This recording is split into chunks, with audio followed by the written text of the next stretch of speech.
Salut tout le monde, c'est Alexia. J'espère que vous allez bien et bienvenue dans un nouvel épisode du podcast Libéré. Dans l'épisode d'aujourd'hui, je voulais vous partager un petit peu mon expérience concernant la confiance en soi, le rapport au corps et également les réseaux sociaux et tout ce qui est mouvement body positive. J'ai encore plein de choses à vous dire cette semaine et j'espère vraiment que cet épisode vous plaira. Avant de commencer le podcast, n'hésitez pas à vous abonner et à partager le podcast Libéré autour de vous, ça me fera super plaisir et ça me donnera encore plus envie de continuer. Voilà, petit instant promo terminé. Je vous souhaite en tout cas à tous et à toutes une très bonne écoute. A tout de suite.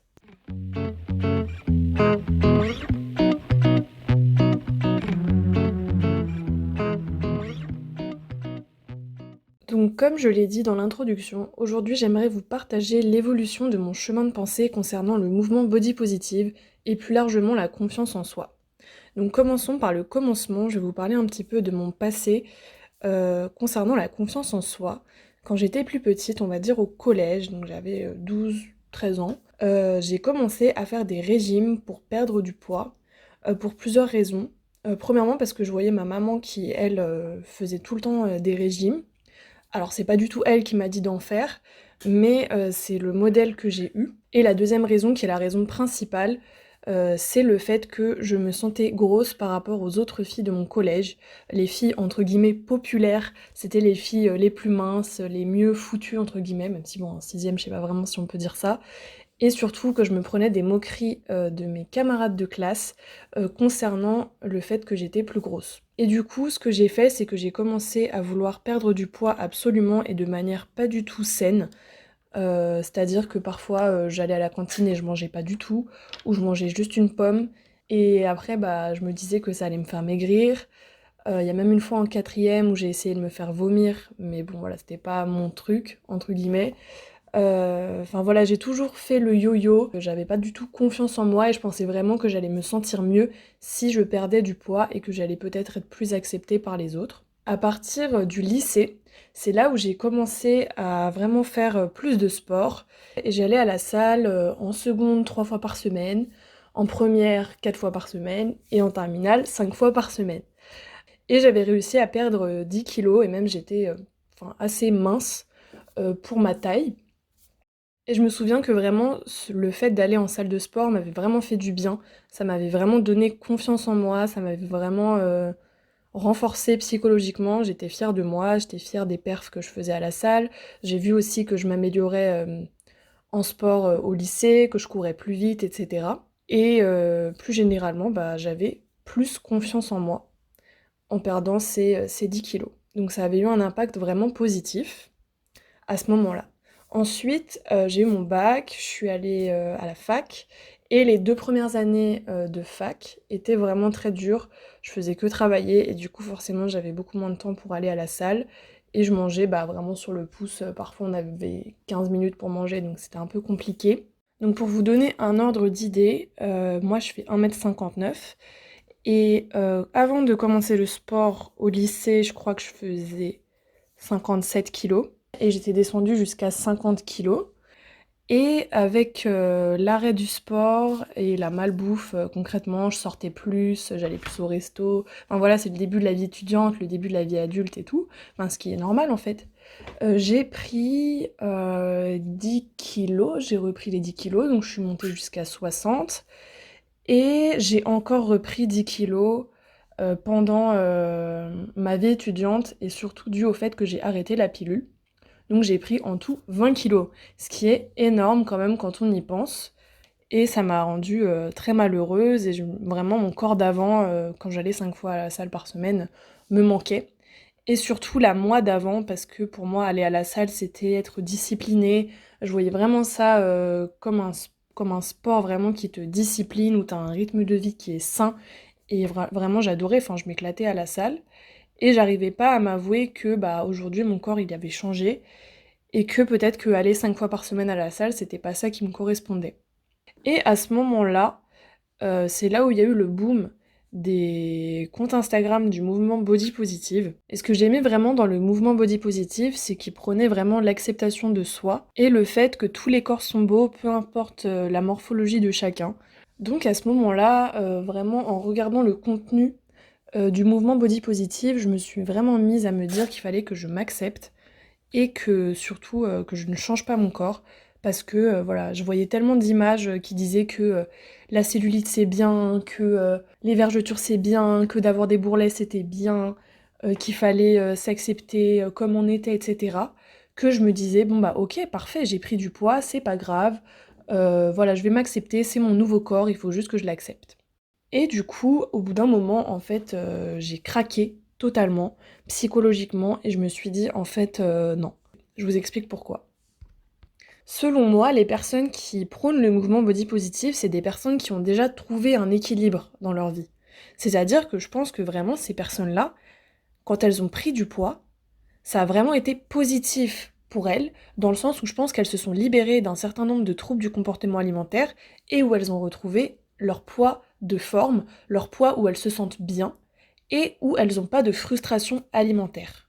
C'est ce qu'on appelle le poids où tu es en paix alimentaire, donc en paix avec toi-même et en paix avec ton alimentation, où tu peux manger de tout sans compter les calories, où tu peux sortir sans te poser la question de si je mange ça, je vais grossir, si je mange ça, je vais maigrir.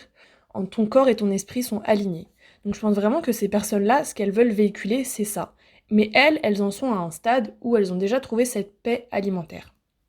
Le problème, c'est que moi, je ne m'écoutais pas du tout. En fait, le poids où j'étais arrivée, à mes 70 kilos, c'était un poids où je n'étais pas du tout en accord avec la personne que je voulais être. C'est-à-dire que je ne faisais plus de sport, ça me manquait, mais je me disais, bon bah foutu pour foutu, voilà, j'arrête le sport. Je mangeais n'importe quoi et en fait, voilà, c'était pas des choses qui faisaient du bien à mon corps, je me sentais tout le temps ballonnée et même psychologiquement, je me sentais pas bien dans mes vêtements, je me sentais complexée. Et quand je me disais: «Ah bah ça serait bien que tu perdes du poids, tu te sentirais mieux avec quelques kilos en moins», je me disais, enfin vraiment je culpabilisais, je me disais: «Non, tu te fais brainwash par la société, par la diet culture et cetera. Voilà, faut absolument pas que tu perdes du poids, machin, ça veut dire que t'es vraiment, un pion de la société et cetera».